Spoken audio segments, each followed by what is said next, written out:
বাংলাদেশের অফিসিয়াল মার্কেটে আরও একটা ফোন যুক্ত হয়ে গেল, নোবিয়া A56। মাত্র ৯,৫০০ টাকা দামের এই ফোনটার ডিজাইনটা কিন্তু সেই লেভেলের সুন্দর, স্পেশালি এই ব্ল্যাক কালারটা। সঙ্গে রয়েছে 12 GB র্যাম এবং 128 GB স্টোরেজ। সো সব মিলিয়ে ৯,০০০ টাকার আশেপাশে এই ফোনটা কেমন হবে, ফোনটি কাদের জন্য, এইসব নিয়ে কথা বলবো আমরা আজকের ভিডিওতে।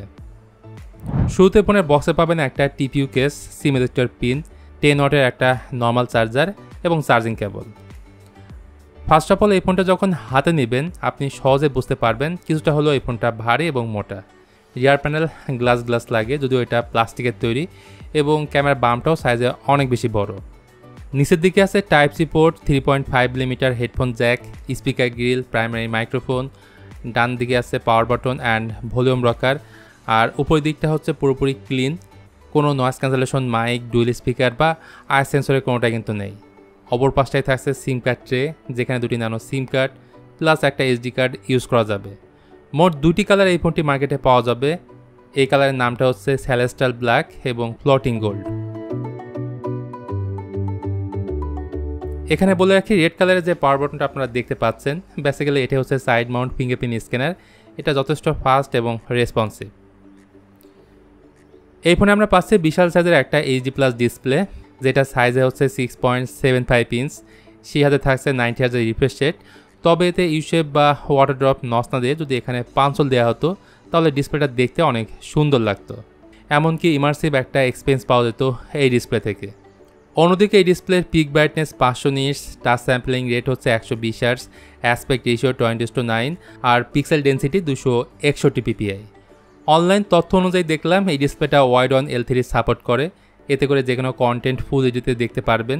তবে এটাও সত্য, এই ডিসপ্লেতে কোনো ধরনের প্রোটেকশন ব্যবহার করা হয়নি।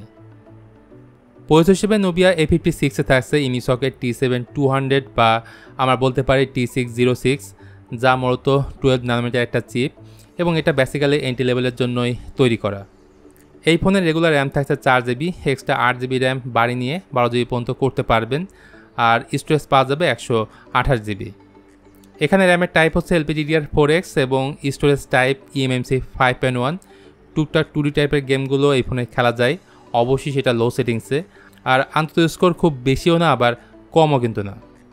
পাশাপাশি এই ফোনটা রান করছে MyOS 15 বেসড অন অ্যান্ড্রয়েড 15-এ। লেটেস্ট ইউআইটা এতে পাওয়া যাবে।